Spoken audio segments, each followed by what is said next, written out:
Harisinh Kesrisinh trust જે છે એના ઉપક્રમે એક બહુ વિશેષ ઉપક્રમ છે શબ્દ સંપદા. અને શબ્દ સંપદાના મંચ ઉપર હું છું એટલા માટે નહીં, પરંતુ આ મંચ દ્વારા આપણે મધ્યકાલીન જૈન સાહિત્યની કૃતિઓનો જે રીતે પરિચય મેળવી રહ્યા છીએ એ કદાચ આવનારા સમયમાં એક બહુ જ મોટું અભ્યાસક્રમનું ભાથું બની રહેશે. આજે જ્યારે મધ્યકાળ વિશે પૂરતી માહિતી નથી, એટલે સૌથી પહેલાં તો હું ઓમ કોમ્યુનિકેશનના મનીષભાઈને એટલા માટે અભિનંદન આપીશ કે આપ આ જે પડકારને ઉપાડ્યો છે એના માટે ખરેખર અભિનંદન. પરમ પૂજ્ય વિજય શીલચંદ્ર સુરી મહારાજ સાહેબની પ્રેરણા આમાં હોવી બહુ સ્વાભાવિક છે, કારણ કે જૈન કૃતિ અને સાહિત્યિક કૃતિ વિશે વાત થાય એ એમની નિસ્બત છે. તેઓ ઈચ્છે છે કે જૈન સર્જકો આજે સમાજમાં આવે અને એમના વિશે વાત થાય. વાત મારે કરવાની છે સિંહાસન 32 વિશે. આપ જાણો છો કે વાર્તા, એક જાણીતું કથાનક કઈ રીતે સર્જકને આકર્ષતું હોય છે. સિંહાસન 32ની આ જ વાત છે કે એક જાણીતું કથા સર્જક કેટલું બધું આકર્ષે, અને એ આકર્ષણને કારણે અલગ અલગ સમયે અલગ અલગ સર્જકો એમાંથી ખૂબ લખતા હોય છે. એના અલગ અલગ નામ પણ હોઈ શકે. જે હું સિદ્ધિ સુરી મહારાજ સાહેબની જે વાત કરવાની છું એ ચોપાઈ છે, ચોપાઈ ફાગુ છે, પરંતુ એ સિવાય કેટલા બધા સર્જકોએ એનો ઉલ્લેખ કર્યો છે, એના વિશે લખ્યું છે, અને જેના વિશે રણજીતભાઈ પટેલે બહુ જ સરસ, ઉત્તમ કહી શકાય એવું એક કાર્ય કર્યું છે. તો આપણે ખાલી જસ્ટ પસાર થઈએ કે આ કૃતિ આપણને વિક્રમ સંવતમાં જ્યારે મળે છે 1616માં સિદ્ધિ સુરી મહારાજ સાહેબ પાસેથી, સર્જક સિદ્ધિ સુરી પાસેથી, તો એ પૂર્વે એના વિશે કેટલું બધું કાર્ય થયું છે. તો સિંહાસન 32 વિશે આ કૃતિઓમાં જે પરંપરા છે, એક તો દક્ષિણી પાઠ પરંપરા છે, એની આપણે વાત કરશું, અને આ ચારેક પરંપરાઓ મુખ્યત્વે છે, અને એમાં સૌથી પહેલી દક્ષિણી પાઠ પરંપરા છે.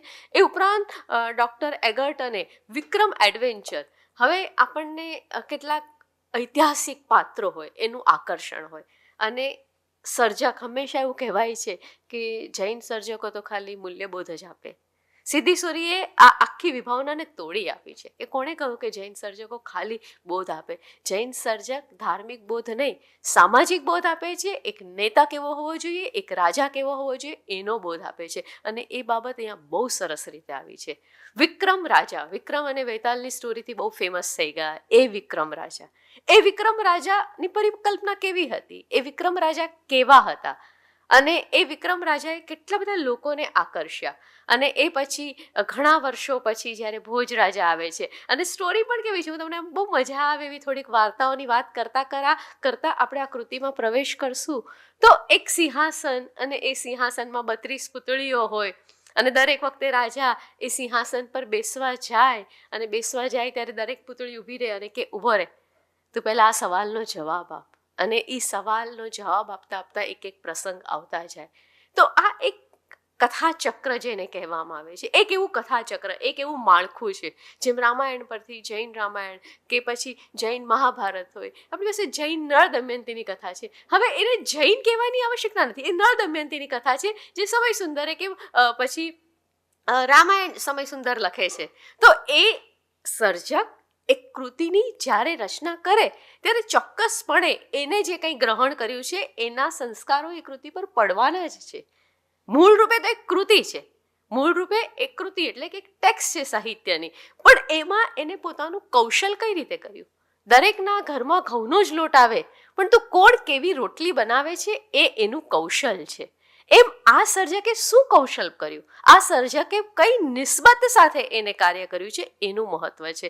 તો આજે સિંહાસન 32 વિષયક કૃતિઓ જે મેં રણજીતભાઈ પટેલના ગ્રંથને આધારે હું ઘણી બધી આજે વાત કરી રહી છું, અને સુધાબેનના ગ્રંથનો પણ એમાંથી પણ ઘણી બધી વાત કરવાની છું. તો એમાં જે એમણે ઉલ્લેખ આપ્યો છે કે ક્ષેમંકર જે આખી પરંપરા હતી, હું 4 પરંપરાની વાત કરતી હતી, એમાં એક પરંપરા છે ક્ષેમંકર, અને ક્ષેમંકર એ જે થઈ ગયા, એમને ખૂબ કાર્ય તો કર્યું, પરંતુ એમણે સિંહાસન 32 રચી, અને એમના ગુરુનું નામ હતું દેવાનંદ સુરી, તપાગચના આચાર્ય હતા. દેવસુંદર સુરી સંવત 1400, હું સંવત કહું એટલે વિક્રમ સંવત આપ સમજી લેજો, તો સંવત 1450ની આસપાસમાં તેઓ વિદ્યમાન હતા. આપણને સિદ્ધિ સુરી પાસેથી જે મળે છે એ છે સંવત 1616માં. તો એમને પોતાનાથી આજે 1450માં ક્ષેમમ કરમ થઈ ગયા એમાંથી મોટે ભાગે લીધું છે, કારણ કે નજીકના ભવિષ્ય અને નજીકના પૂર્વજોમાંથી એ વાત લેવામાં આવી છે.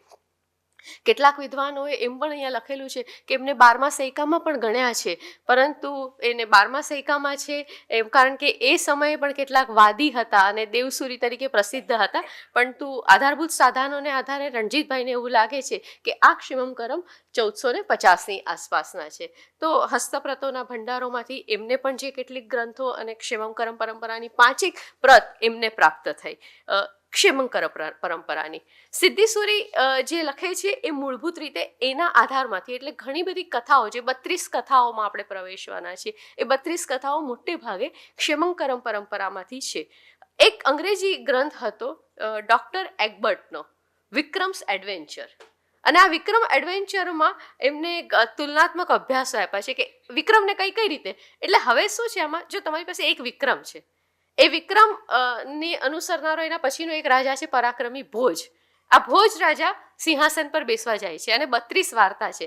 આજે 32 વાર્તા હું કહું તો મારી વાર્તાઓમાં કાર્ટૂનના ચિત્રો આવે, કે આજને લોકો આવશે, કે આજનો સુપરમેન, કે આજનો બેટમેન, કે આજનો મિકી માઉસ, મિયા ફુસકી, આપણે જો આપણા ફરી પાછા આપણા કે આજનો ચક્કોમક્કો આવશે. પણ તો એ સમયે નહોતું, એમની પાસે એક જુદી વાત હતી, તો એમને એ રીતે એની વાત કરી છે. પણ તું માળખું મૂળ રૂપે બદલાતું નથી. બોધ જે છે એ સામાજિક બોધ છે કે એક રાજા કેવો હોવો જોઈએ. આખી વસ્તુમાં જે સૌથી મહત્વની બાબત છે એ છે કે એક રાજા કેવો હોવો જોઈએ. આપણી પાસે આજે રાજા નથી તો એક નેતા, એ નેતા કેવો હોવો જોઈએ.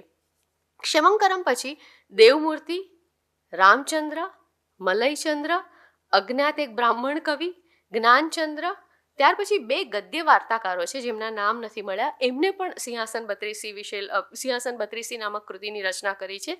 સિદ્ધિસુરી, દેઈદાસ, સિદ્ધિસુરી પછી હીરકળશ, આપણા ખૂબ જ જાણીતા સર્જક છે હીરકળશ, સંઘ વિજય, વિનયલાપ, ત્યારબાદ રાજસ્થાન સુધી ક્ષેમકરમ પરંપરાની જે કૃતિ છે એ મહારાષ્ટ્ર પ્રાકૃતમાં લખાયેલી હતી, પરંતુ એ પછી ધીમે ધીમે આપણે દેવનાગરી અને જૂની ગુજરાતી, દેવનાગરી એક જે લિપિ છે આપણે જૂની ગુજરાતી પાસે પહોંચીએ છીએ, અને પછી એમાંથી ગુજરાતી, તો રાજસ્થાની ભાષામાં પણ એ સમયે લખાઈ હતી. તો આપ વિચાર કરો કે એક વાર્તાનું જે કથાબિંદુ, કથાનક છે, એ કથાનક કેટલું એ સમયે પ્રચલિત થયું હશે કે એ વ્યક્તિ પણ રાજસ્થાનમાં પહોંચે છે, રાજસ્થાનના ગદ્ય વાર્તાકાર છે. ત્યાર પછી સુંદરજી લખે છે, અને શામળ વિશે આપ ઘણા બધા જાણો છો અને અભ્યાસક્રમમાં શામળ ભણાવાય છે.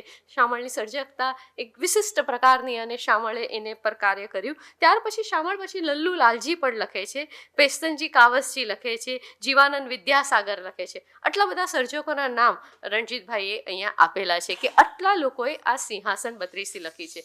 આપણા જે સિદ્ધિસુરી છે એમની જે કૃતિઓના નામ બેને આપેલા છે, એટલે હું નથી ફરીથી રિપીટ કરતી, પણ તો એમને બહુ સારી વાત કરી કે યસ, એમને મહેસાણામાંથી આ કૃતિ વિશે એમને પ્રત મળી.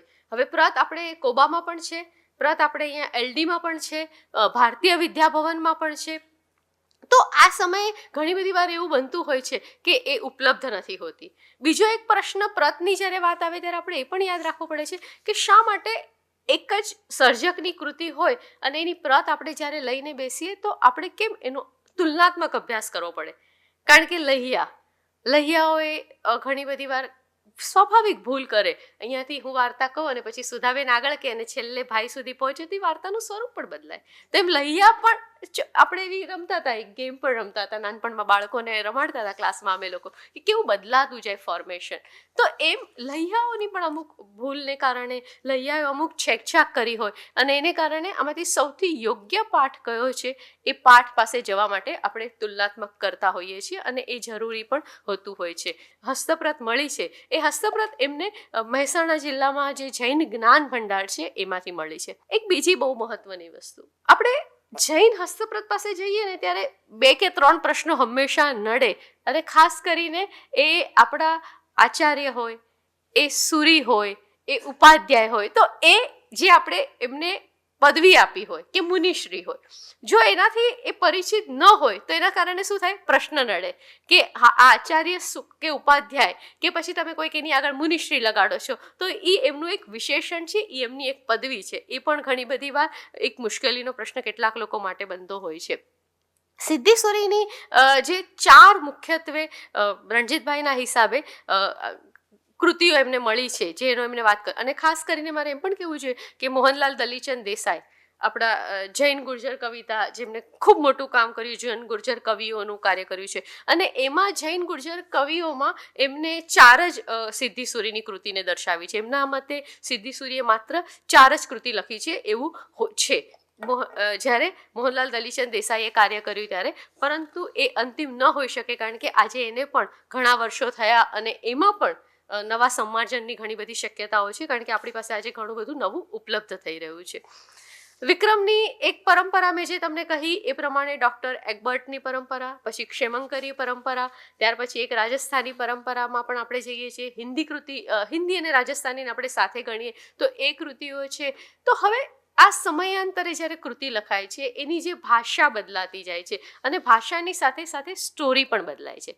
શામળની સ્ટોરી તો સંપૂર્ણપણે જુદી છે, કારણ કે એ સર્જક પાસે પોતાની સર્જકતા દેખાડવાનો સ્કોપ ક્યાં છે, તો સ્કોપ ત્યાં જ છે કે એ કઈ રીતે વાર્તાની રજૂઆત કરે, એ કઈ રીતે વાર્તાને મૂકી આપે છે. અને એ બીજી એક વસ્તુ અહીંયા એમને ઘણું બધું ડિટેલમાં વાત કરી છે કે સિંહાસન 32ની જે હસ્તપ્રત મળી, એ હસ્તપ્રતની સાઇઝ કેટલી છે, એના પાના, આ બધી વસ્તુ આમ જોઈએ જ્યારે સંશોધનમાં કરવા બેસી ત્યારે ઘણી બધી મહત્વની હોય છે, પરંતુ અત્યાર પૂરતી આપણે એને ગાળી લઈએ છીએ અને આપણે એને થોડુંક આપણે કૃતિમાં આગળ વધીએ છીએ કે એક રાજા વિશે એમને જે સંકલ્પના કરી છે અથવા એક રાજા વિશે એમના મનમાં છે કે કેવો એ હોઈ શકે. અને એ સૌથી પહેલાં એ કહે કે રાજાને સૌથી પહેલાં તો સિંહાસન ક્યાંથી મળ્યું, તો પછી એ કહે કે આ સિંહાસન ક્યાંથી મળ્યું, તો કે એક જગ્યાએ એક માણસ હતો અને માણસ અમુક જગ્યાએ બેસે તો એને દાન કરવાનો ભાવ આવે, અને નીચે ઉતરી જાય તો એને દાન કરવાનો ભાવ એની પાસેથી ચાલ્યો જાય. તો એ વાત પહોંચે છે રાજા સુધી કે ભાઈ આવો એક ખેડૂત છે, તો એને આવો ભાવ કેમ એનો બદલાઈ જાય છે. આ ખુરશી પર હું બેસું તો મને અમુક મન થાય, ને બીજી ખુરશી પર બેસું તો બીજું મન થાય, તો આવો ભાવ બદલાવાનું કારણ શું છે. તો રાજાને એમ લાગે છે. હવે રાજાને એક વાત સાંભળીને લાગે છે, તો રાજાનું પહેલું લક્ષણ કુતૂહલતા. રાજામાં કુતૂહલતા હોવી જોઈએ. બીજી વસ્તુ, રાજા પોતે જઈને ત્યાં તપાસ કરે છે. કિયા સુનાયા કુછ ભી નહીં, મેં અપની આંખો સે દેખુંગા ઓર નિશ્ચિત કरूंगा. તો આ જે બહુ નાનકડી વસ્તુ છે, સર્જકને આપણા ઉપર ખૂબ શ્રદ્ધા છે સિદ્ધિ સુરીને, કે હું વાત મૂકીશ એટલે મારા ભાવકો માત્ર વાર્તા સાંભળીને ચાલ્યા નથી જવાના, આ વાર્તામાંથી જે બિટવીન ધ લાઇન મારે કહેવું છે એ ચોક્કસપણે મારા ભાવકો સમજવાના છે એવું એમને ખાતરી છે. અને એટલા માટે એ કહે છે કે જ્યારે સૌથી પહેલાં એને આવો ભાવ આવે છે તો રાજા ત્યાં જાય છે અને ખોદાવે છે અને ખબર પડે છે કે અહીંયા સિંહાસન હતું અને એ સિંહાસનને કારણે એને આવા ઉચ્ચ કોટીના ભાવ આવ્યા હોય છે. તો આવી એક વાત સાથે આમ શરૂ થાય કૃતિ, એટલે આપણને પણ રસ પડે. આ કથાના પ્રવેશની એક રીતિમાં એમને શરૂઆતમાં બહુ સરસ રીતે ક્યાંય પણ કોઈ સંકેતોનો તમને અનુભવ ન થાય એવી રીતે એ વિશ્વજનનીય રૂપાય કરીને મૂકે છે. તો એક સર્વ મારી આ કૃતિ હિન્દુ પણ વાંચે, મારી આકૃતિ જૈન પણ વાંચે, મારી આકૃતિ બધા જ માટે છે. મારી આકૃતિ માત્ર મારી જૈન પાઠશાળાઓ માટે નથી. એ ભાવ, એક સર્જકતા જે એમને મૂકી છે ને એ આપણને સ્પર્શી જાય એવી છે. અને પછી ધીરેથી આવે સરસ્વતી. હવે આ કૃતિનું નામ સિંહાસન છે, કેટલીક જગ્યાએ એને સિંહાસન પણ કહેવામાં આવે છે. તો આ નામનો ભેદ બહુ જ માઇનર છે, એટલે આપણે અત્યારે એને રહેવા દઈશું, પણ એ ચોપાઈ ફોર્મમાં છે અને કેટલાક લોકો એને રાસ ફોર્મમાં પણ લખેલી છે. પણ તું સરસ્વતી શુભમતી, કે મને તું શુભમતી આપ, મને કેવી શુભમતી આપ, દીવું મુખ સદા, મને હંમેશા તું શુભમતી આપજે કે જેવી રીતે વિક્રમના ગુણો હતા એવા વિક્રમ રાજાના ગુણો પણ મારા, એવો પરગામી રાજા, પરોપજીવી રાજા, અને એવી પરોપજીવી રાજાની હું વાત કરતો જાઉં જેને કારણે બધાના મનમાં સદભાવ આવે. કેવું ચરિત્ર પસંદ કરવાનું છે. સર્જકે તમને અહીંયા અંગુલી નિર્દેશ કર્યો છે કે તમે તમારી કથા કહેવા માટે એવું ચરિત્ર પસંદ કરો જે ચરિત્ર તમારામાં અહિંસાનો ભાવ નિર્માણ કરે, જે ચરિત્ર તમારી અંદર સદભાવના નિર્માણ કરે. તમારે રાજા છો એટલે જીતવાનું નથી. તું કોણ છે? તું અહિંસક એવો નેતા છે જેને તારા આચરણ દ્વારા તારી પ્રજાને સમજાવવાનું છે. અને એટલા માટે કહે છે કે હું આનું ચરિત્ર તમને કહું, કે જે ચરિત્રમાં હિંસાની વાત જ નથી, જે ચરિત્રમાં શૂરવીરતાની વાત છે પણ તું જરાક જુદા પ્રકારની શૂરવીરતાની વાત છે. મહાવીરના અભયની વાત છે પણ એ અભયની વાત જરાક જુદી રીતે આવે છે. તો એ રીતે આપણને પ્રવેશ કરે છે. હવે એમને આ બધા અહિંસા, અભય એ શબ્દ જો તમે કૃતિમાં શોધવા જશો તો તમને નહીં મળે. પરંતુ આજે 21મી સદીમાં ઊભી રહીને જ્યારે હું આ કૃતિ વાંચું છું ત્યારે મને સમજાય છે કે એમને જ્યારે આ 14મી 15મી સદીમાં વાત મૂકી ત્યારે એમના મનમાં આના સ્પષ્ટ સંદર્ભો પણ હતા અને એમના મનમાં આના સ્પષ્ટ ઉલ્લેખો પણ હતા. અને પછી એ પહેલું જે આખો એમનો ખંડ છે એ પહેલા ખંડમાં એ પૂરી થાય છે કે શા માટે આ કૃતિ આપણે વાંચવી જોઈએ અને શા માટે આપણે આ કૃતિ પાસે જવું જોઈએ. અને પછી એક કથા આવે અને આપણને તરત રસ પડે કે ઓહો હવે શું કથા આવશે. કારણ કે કથા એ મનુષ્યને સૌથી પ્રિય બાબત છે. વાર્તા રે વાર્તા ભાભાગોળ ચારતા, આ વાર્તા જે છે ને એ આપણને આકર્ષે છે. આપણને બહુ બધી માહિતીઓથી જ્યારે ભરી દેવામાં આવે છે ને ત્યારે આપણે બ્રેક ઈચ્છીએ છીએ કે વી નીડ. આપણે એટલા માટે ઘણા બધા સામાયિકોમાં છેલ્લે છે ને તમારી પાસે ઓલા ટૂચકાઓ આવતા હશે અથવા છેલ્લે કંઈક એલચી ચિત્રલેખામાં આવે છે એવું કે હળવાશની વાત આવે છે. તો એ હળવાશ પાસે આપણે જઈએ છીએ. પણ અને ધીરે ધીરે પણ અહીંયા એક વસ્તુ યાદ કરજો, હું ફરી એ વસ્તુ નહીં કહું કે અહીંયા સિદ્ધસુરીએ દેવમૂર્તિ પરંપરાને અનુસરી છે અને એ પરંપરામાં જતા જાય છે કે હવે મારે દાનશીલતાની વાત કરવી છે. એટલે પહેલામાં તો તમારી પાસે આખી ભૂમિકા આવી ગઈ કે આ રીતે આ સિંહાસન આવ્યું છે. ત્યાર પછી બીજી વાર્તા પર એ તમને લઈ જાય છે અને બીજી વાર્તા પર જ્યારે તમને લઈ જાય છે ત્યારે એ તમને કહે છે કે રાજા વિક્રમમાં એક કૌતુકની ઈચ્છા હતી. એ સતત જોતો હતો. એના રાજ્ય દરબારમાં પરદેશી લોકો આવતા હતા અને પરદેશી તમને ખ્યાલ હશે એ સમયમાં રાજાઓ પોતાના માણસોને બીજા દેશ મોકલાવે અને એમને કહે કે તું જા બીજા દેશમાં જઈને જો કે ત્યાં શું નવું મળે છે. તું બીજા દેશમાં જા અને ત્યાં તપાસ કર કે ત્યાંના રાજા પાસે ત્યાંના રાજ્યમાં શું વિશેષતા છે. ઈર્ષા અને તુલના આપણે 19મી સદી પછી શીખ્યા છીએ. પહેલા તો આપણે એ પૂર્વે અન્યના બેસ્ટને સ્વીકારની ભૂમિકામાં જ હતા.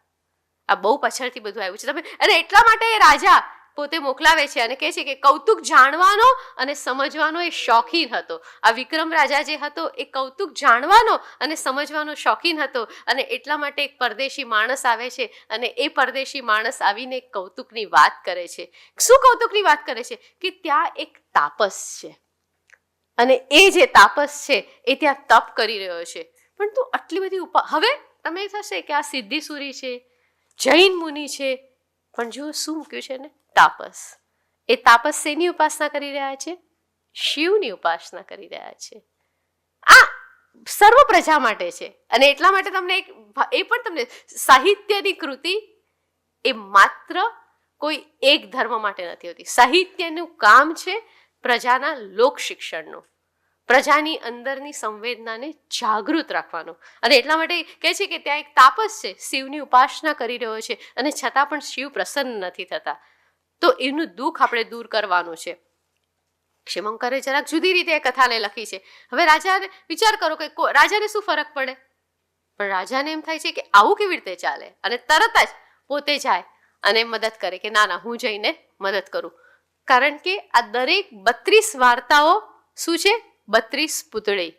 32 પૂતળી તમને પરમિશન આપશે કે તમે એના સવાલનો સાચો જવાબ આપો છો કે નહીં.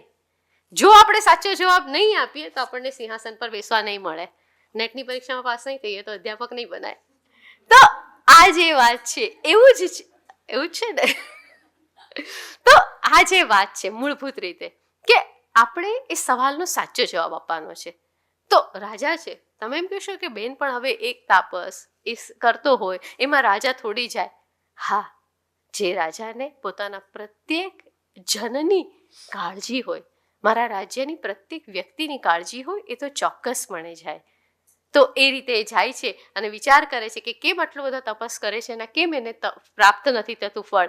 અને હવે હું છે ને મોટાભાગની વાર્તા કહીશ એટલે તમને એનો એન્ડ તો ખબર જ હશે. 1 કે 2 વાર્તાનો એન્ડ તમને કહીશ પછી તમને ખ્યાલ આવી જશે કે શું છે. કારણ કે એક ચોક્કસ ઘરેડ છે, એ ઘરેડમાં ચાલવાનું છે. આ ઘરેડને તમે નેગેટિવલી નહીં લેતા, કારણ કે એક બહુ મહત્વની વસ્તુ છે કે કોઈ પણ કૃતિને આપણે એના સમય, સ્થળ અને સંદર્ભ સાથે તપાસવાની છે. સિદ્ધિ સોરી પાસે મોબાઈલ નહોતો, ગૂગલ નહોતું અને એમને વૈશ્વિકતાનો અનુભવ નહોતો, એટલે તમે એમની પાસે અહીંયા બેસીને એવી અપેક્ષા ન કરી શકો કે એમને આમ લખવું જોઈએ.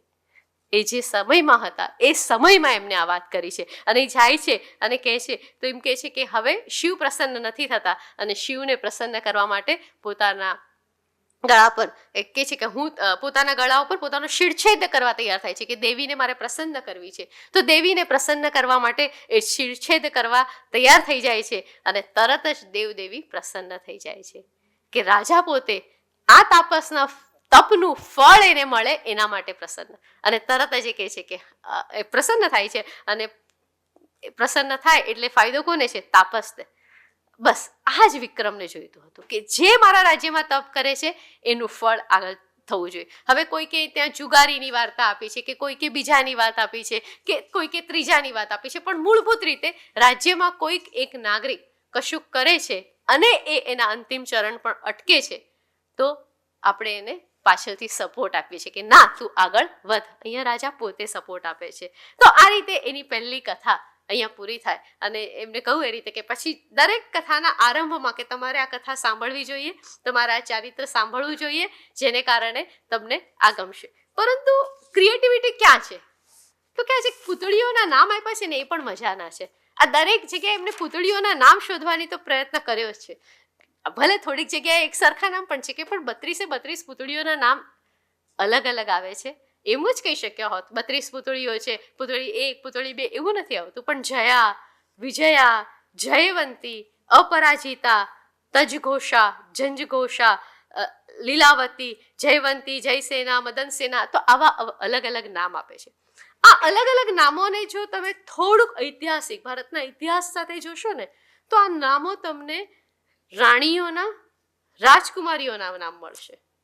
કોઈ એટલે સર્જક, હું અત્યારે આ વિધાન કરી રહી છું, મને ખ્યાલ નથી કે એમને કર્યો હશે કે નહીં, પણ સર્જકે જેવો આગમનો અભ્યાસ કર્યો હશે તેમને ભારતનો ઇતિહાસ પણ સાથે વાંચેલો છે.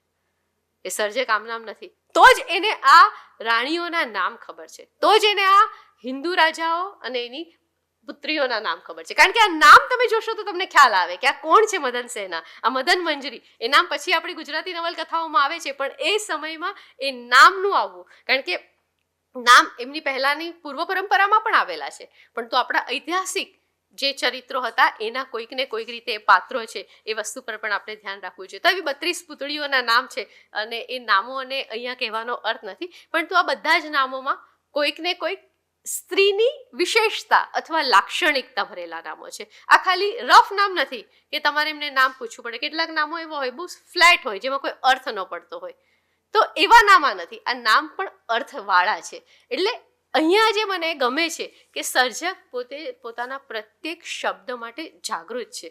ત્યાર પછી જે બીજી વાર્તા આવે છે અને એ બીજી વાર્તા છે સાગરના 4 રત્નો વિશેની વાર્તા. આજે સાગરના 4 રત્નો વિશેની વાર્તા આવે અને એમાં ફરી પાછું એમ કે હા ચાલો મારે એક રાજા વિક્રમ હવે યજ્ઞ કરે, અને રાજા યજ્ઞ કરે તો 10 દિશાઓમાંથી 10 બ્રાહ્મણો તાપસોને બધાને બોલાવે અને દક્ષિણા આપે. કારણ કે તમારે તમારી બધાને આજુબાજુ ખુશ રાખવાના છે. અને દક્ષિણા આપ્યા પછી એમ કહે છે કે કોઈક પવનદેવની પૂજા કરવા જાય, કોઈક સાગરદેવની, જે પ્રકૃતિના તત્વો છે એની પણ તમે પૂજા કરવા જાઓ. તો આમાં એક બ્રાહ્મણને તેમને સાગરદેવની પૂજા કરવા માટે મોકલે છે. અને હવે આ સાગરદેવની પૂજા કરવા માટે બ્રાહ્મણને મોકલે છે તો સાગરદેવ પ્રસન્ન થઈને એને 4 રત્નો આપે છે. કોને આપે છે? રાજાને નહીં, એટલે બ્રાહ્મણને આપે છે. દાન દક્ષિણા કરે સાગરદેવ, અને સાગરદેવ પ્રસન્ન થઈને 4 રત્નો આપે છે. પહેલું રત્ન એમને રાજા માટે પણ આપ્યું હોય. જો આ પૂજા રાજાના નામે થઈ હશે તો રાજા માટે પણ આપ્યું છે. હવે પણ આપણે શું કરીએ? આપણે કોઈ માણસને આવી રીતે મોકલીએ ને પૂજા કરવા, અને 4 રત્નો આવી જાય ને સુધાબેન, તો 3 જ પાછા આવે. હા, 4 પાછા ન આવે. I am sure on that part.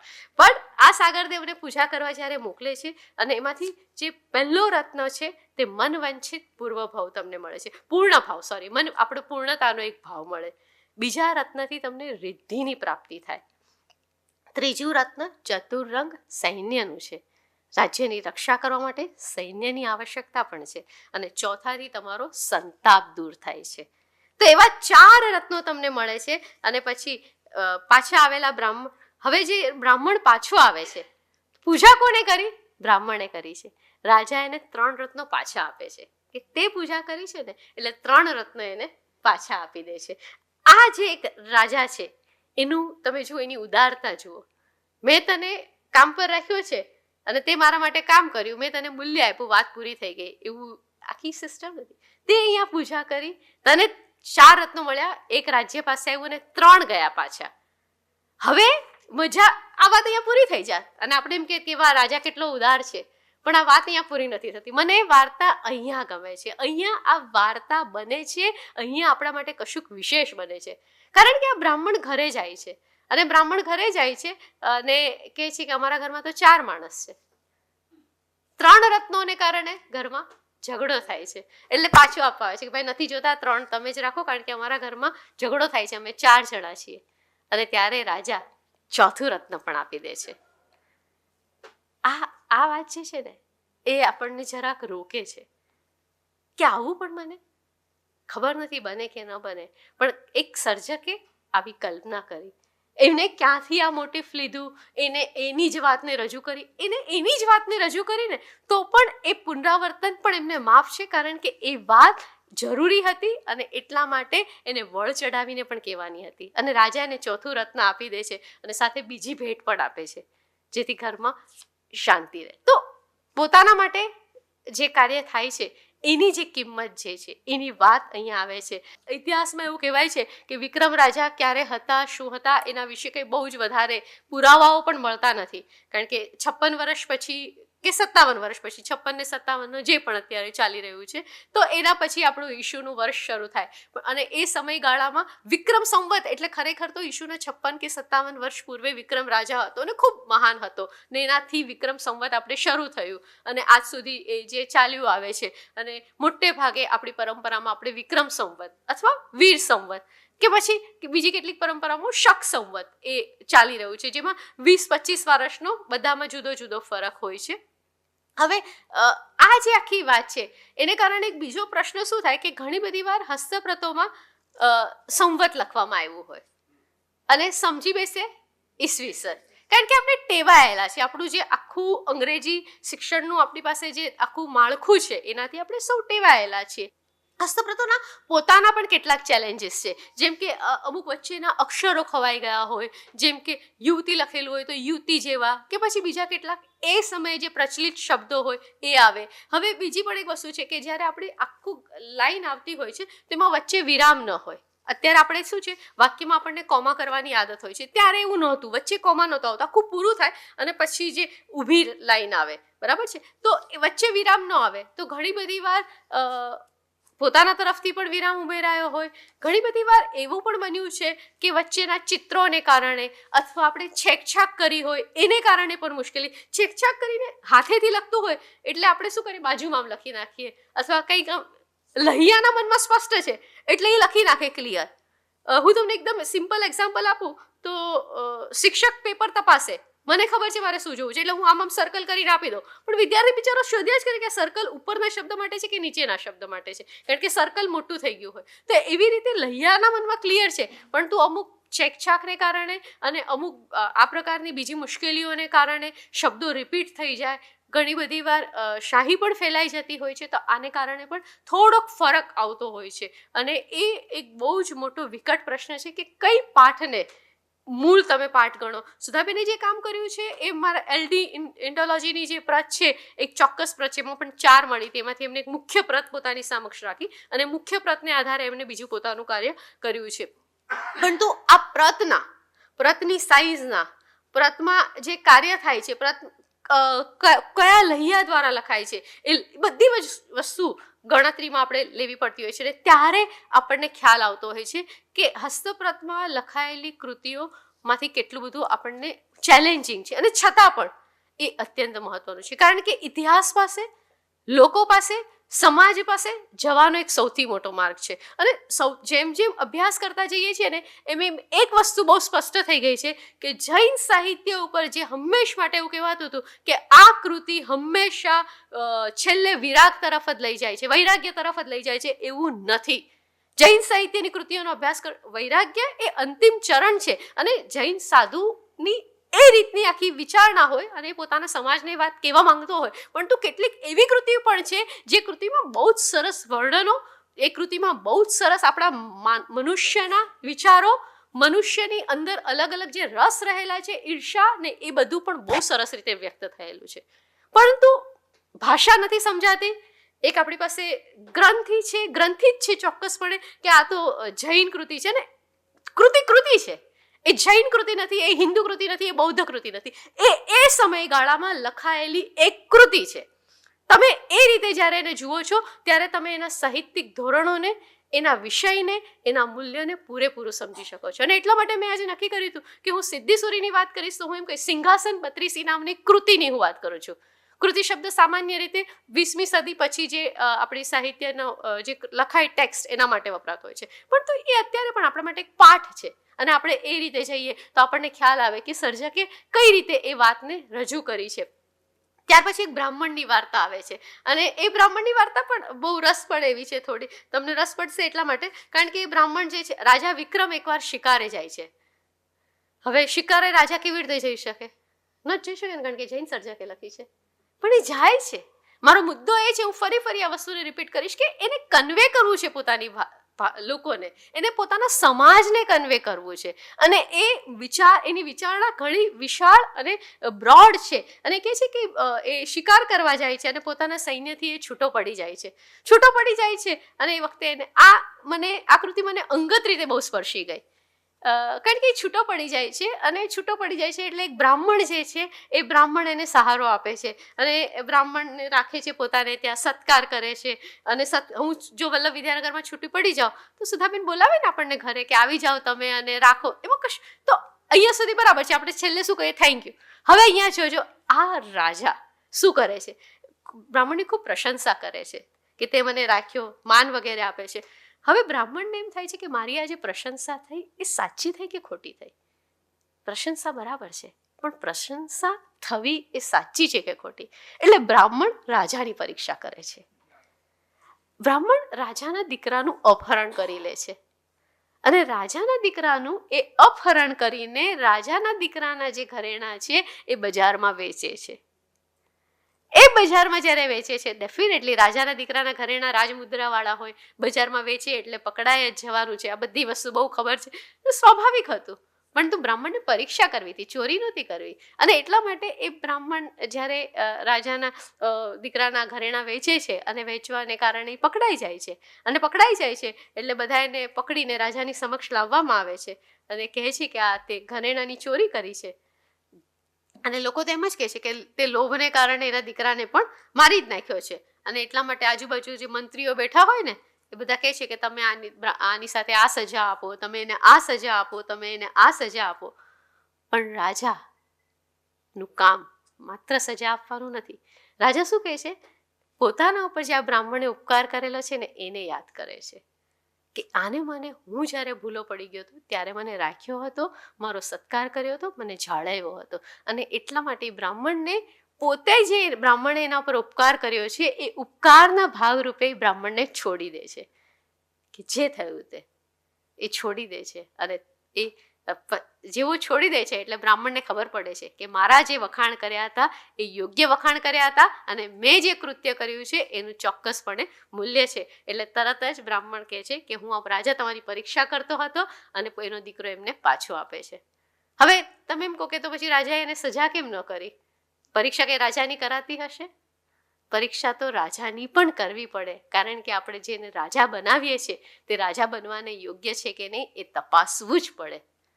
આ જે વાર્તા છે ને એ આપણને એમ થાય કે વાર્તા આ રીતે આવવી જોઈએ કે એના હવે થોડાક વર્ણનોમાં ને થોડીક ભાષાઓમાં આપણે જશું, પણ તો વાત આ રીતે આવવી જોઈએ કે તમને એનાથી સ્પર્શે, તમને એમ લાગે કે હું મારા આજના આ જનરેશનને શું સમજાવું, તો આ જ વાર્તા આપણે આપણા આજના જનરેશનને જરાક જુદા પાત્રો સાથે કહીએ ત્યારે કેવી સરસ રીતે આવે અને એક સરસ સંદેશ પણ એમની પાસે જઈ શકે.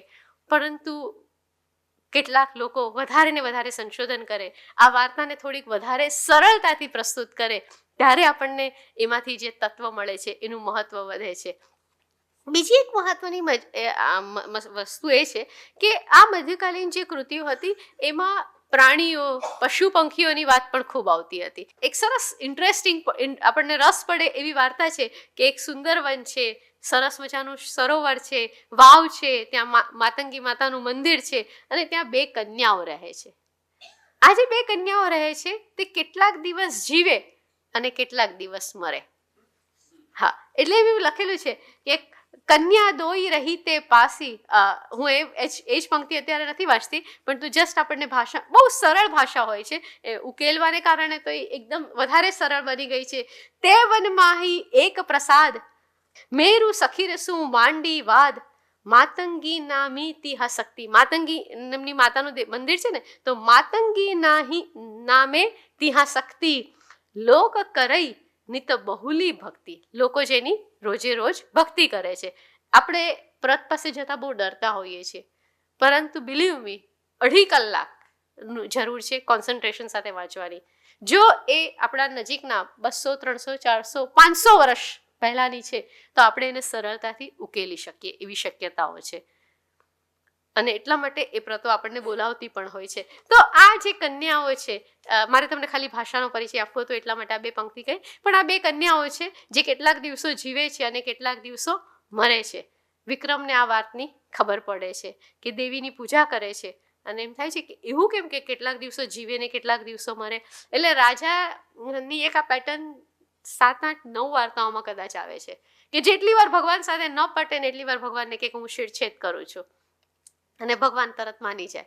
તો અહીંયા પણ રાજા ત્યાં જે દેવીની પૂજા કરે છે અને દેવીની પૂજા કરીને છેડછેદ કરવા જાય છે અને દેવી તરત એમને અટકાવે છે કે આ જે થોડાક દિવસો જીવે અને થોડાક દિવસે મરે, એ જે એક સર્કલ છે એ પૂરું થાય છે અને બંને કન્યાઓને જીવંત કરે છે હંમેશ માટે. તો આ રીતની કેટલીક માન્યતા હોય એ માન્યતાઓને પણ કઈ રીતે તોડે છે કે દેવીનો પ્રકોપ, કે દેવીની બરાબર પૂજા નહીં કરતા હોય, કે જે પણ કારણ છે, પણ એ રાજા પોતે વચ્ચે પડીને એ આખી માન્યતાઓને તોડે છે. અને આવી બીજી પણ ઘણી વાર્તાઓ છે કે જેમાં દેવીએ પોતે મનવંચિત ફળોની વાત કરી છે, પછી એ ફળ રાજાને મળે. એક બીજી સરસ વાર્તા મને એ પણ ગમી હતી કે જેમાં એક યોગી છે અને એ યોગીને કોઈક સાધના કરવી છે, તો એ રાજાને એમ કહે છે કે મારી જે સાધના કરવી છે ને એના માટે તું જ પાત્ર બન, એટલે હું તારા પર સાધના કરું. અને એ એટલે પોતે જે સાધના કરવાનો છે ને રાજા ઉપર કરવાનો છે, અને એ બંને જણા એ કરવા જાય છે અને પછી દેવ પ્રસન્ન થાય છે અને બંનેને ફળ મળે છે. ફળ મળે તે પાછા આવતા હોય છે અને ત્યારે રસ્તામાં કોઈક એમને એવું ગરીબ મળી જાય તો તરત જ પોતાનું ફળ પણ આપી દે. તો વિક્રમની આ પ્રકારની ઉદારતા, વિક્રમનું આ પ્રકારનું સતત પરોપકારનું જે વલણ છે એ આ વાર્તાઓમાં સતત જુદી જુદી રીતે પ્રગટ થયા કરે છે કે કેવો એ ઉપકારી હતો, એ કેવો લોકોની ચિંતા કરતો હતો, એ શૂરવીર પણ હતો. એને એવું નથી કે શૂરવીર નહોતા કે ગમે તે વ્યક્તિ આવીને એમના પર હુમલો કરી શકે, પણ એની બીજી એક જે વસ્તુ મેં તમને આરંભમાં કહી કે એમની કૌતુક પ્રિયતા, એમની કુતૂહલતા, એમના દરબારમાં આવીને લોકો વાત કરી શકે એવી અવકાશ, એવો શક્યતા, એ બહુ વધારે મહત્વનું અહીંયા બને છે. કે એકવાર એમને એવું ખબર પડે છે કે કોઈક જંગલમાં છે અને કોઈક પક્ષી રડી રહ્યું છે, અને કોઈક પક્ષી રડી રહ્યું છે તો ભાઈ પૂછે છે કે તું કેમ રડી રહ્યું છે, તો કે કોઈક એક રાજ્યમાં મારો મિત્ર છે અને એ મિત્રને રાક્ષસ મારવાનો છે. તમે હવે આને યાદ કરો મહાભારતની ભીમની કથા સાથે. તમને ખ્યાલ હોય તો જ્યારે અજ્ઞાતવાસમાં ભીમ હતા ત્યારે એ લોકો એક બ્રાહ્મણના ઘરે રહ્યા હતા અને ત્યાં એક રાક્ષસ હતો જે રોજ એક માણસને ખાતો હતો અને એ યજમાનનો વારો આવે છે અને એ દિવસે કુંતી માતા કહે છે કે તમારા ઘરમાંથી કોઈ નહીં જાય, ભીમ જશે. બરાબર છે ને? તો હવે એ વાર્તાની સાથે તમે થોડાક આમ જોડાણ કરશો ને તો તમને ખ્યાલ આવશે કે એક કૃતિ એની પાછળ દરેકના સંકેતો જોડાયેલા છે. સર્જન એ સંપૂર્ણપણે નવું ન હોઈ શકે.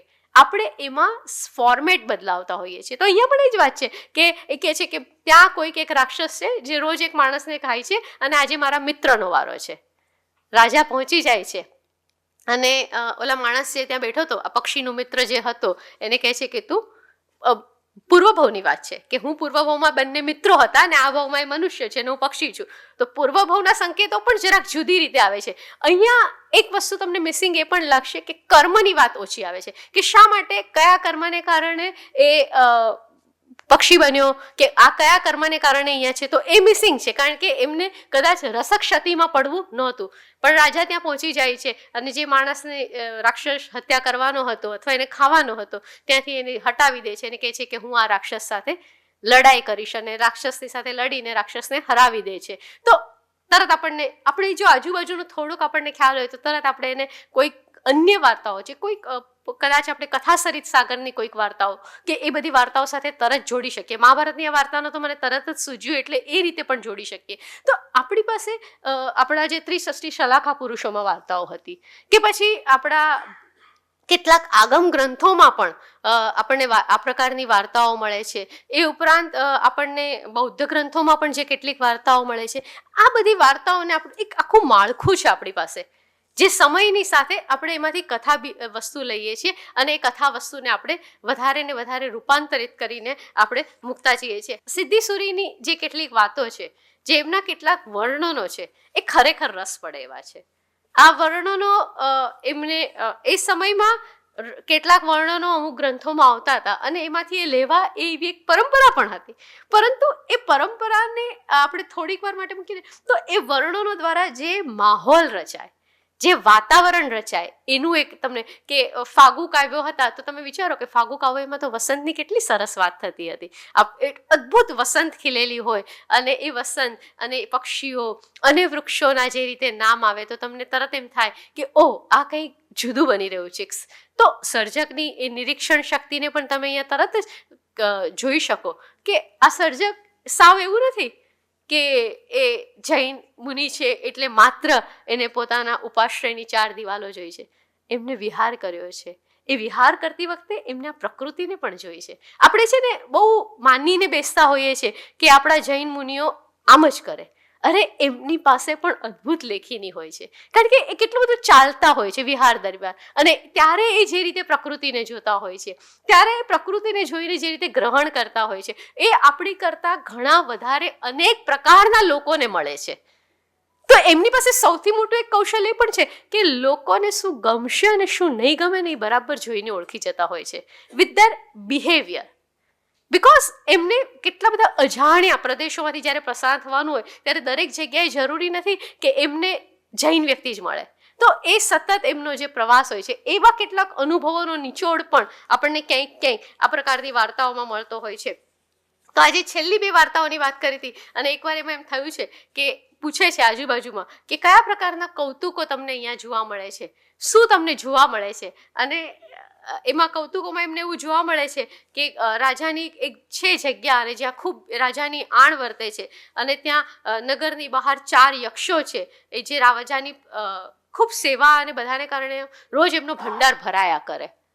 તો એવું કોઈક રાજા છે જેનું પ્રજામાં ખૂબ સારું છે, પ્રજા પર સારી રીતે કરે છે, પરંતુ આ રાજા દરરોજ તેલની કઢાઈમાં પોતાનું શરીર હોમી દે રોજે રોજ. અને હવે મને એમ થયું કે આ તેલની કઢાઈ આમ જરાક આંગળી જાય તો પણ આમ જેવું કેટલું, અને પણ પરોપકાર એ હોય છે એ સમયમાં કદાચ એવો હશે, આ આપણને એવું લાગતું હોય છે, પણ ઘણીવાર એવું બનતું હોય છે કે કેટલાક પરોપકાર એવા હોય છે કે પરોપકારની વૃત્તિ મનુષ્યના મન પર એટલી બધી હાવી થઈ ગઈ હોય ને કે પોતાના શરીરને ભૂલી જતો હોય છે.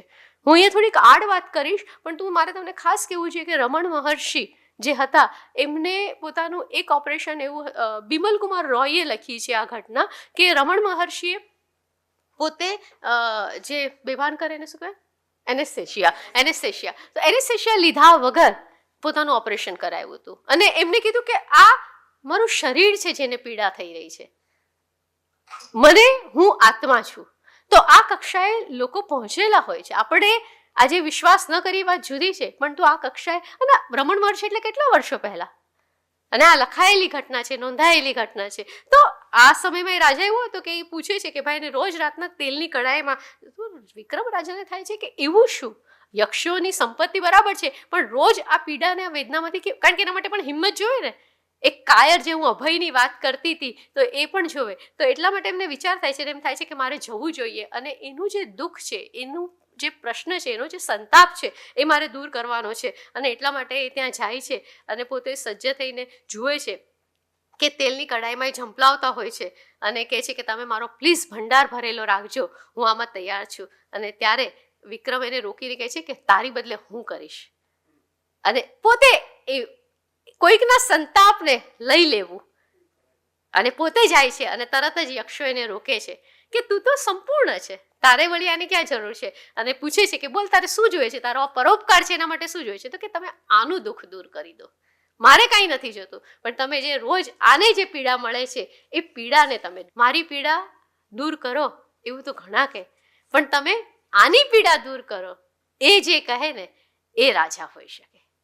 એટલે પોતાની મળવું એ તો બધાને મળી શકે, પણ પોતાને મળે એ બીજાને આપી દે એ રાજા હોઈ શકે. આ જે સતત એક લોક શિક્ષણની જે વાત થાય છે, અને એ સમયમાં રાજાઓ હતા, એ સમયમાં રાજાઓ પછી નેતાઓ પણ હતા, અને એમને ખબર હતી કે આપણે એવા સમયમાં આવશું જ્યારે રાજાઓ નહીં હોય પણ નેતાઓ હશે, તો એ કેવા હોઈ શકે, એની કાળજી કેવી હોઈ શકે, એની આપણા માટેની લગ્ની કેવી હોઈ શકે. એક કુતૂહલતા અને કૌતુકપ્રિયતા માત્ર જાણવા માટે નથી હોતી, પરંતુ એ જાણ્યા પછી એને ઉજાગર કરવા માટે, એમાંથી મુક્ત થવા માટેની હોય છે. તો આવી ઘણી બધી વાર્તાઓ, બલિ ચડાવવાની અને પછી બીજાને મદદ કરવાની, આવી અલગ અલગ વાર્તાઓ સતત આવ્યા કરે છે. જે મેં આગળ નામો કીધા તમને 16 કે 17 નામો, એ નામોમાં આ વાર્તાઓ થોડે ઘણે અંશે ક્યાંક ને ક્યાંક બદલાયા કરે છે, પરંતુ મૂળભૂત રીતે સિદ્ધિ સુરીએ આ 32 વાર્તાઓનું જે પદ્ય રૂપમાં આખું આલેખન કર્યું છે,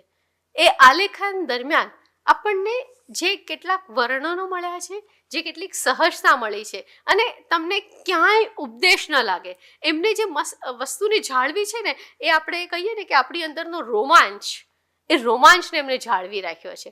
કે હું એમ વિચારું કે આ વાર્તા અહીંયા પૂરી થશે, પણ એ વાર્તા ત્યાં પૂરી ન થાય અને ત્યાંથી કશુંક બીજું નીકળી આવે કે આને આપી દીધું, વાત પૂરી થઈ ગઈ, પણ એવું નથી બનતું. એ એમને આપી દીધા પછી એને કંઈક બીજો પ્રશ્ન આવે અને પછી પાછા એ રાજા પાસે આવે કે તમે મને આપી દીધું, હવે આમ થઈ છે આને કારણે, અને રાજા પાછું એને સોલ્વ કરે.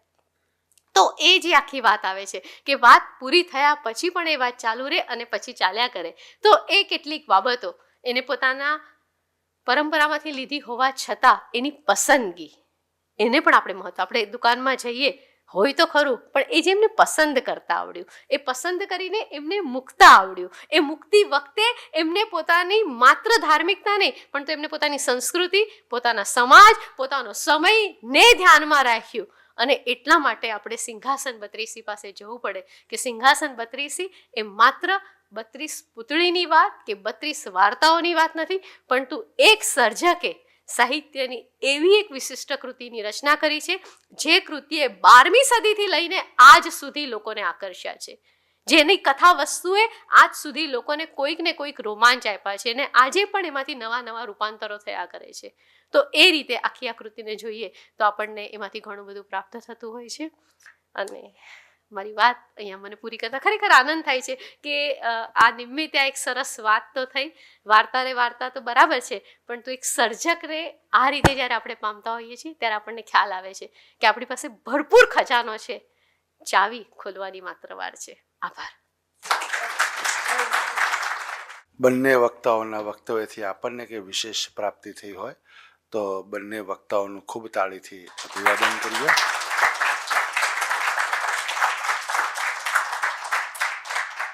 બંને વક્તાઓને વંદન, બંને વક્તાઓનો આભાર. આપ સૌ સમય ખર્ચીને આવ્યા એ માટે આપનો આભાર. એક સમૂહ તસવીર લીધા બાદ કાર્યક્રમ પૂર્ણ જાહેર કરીશું. આપ સૌનો પૂર્ણ આભાર.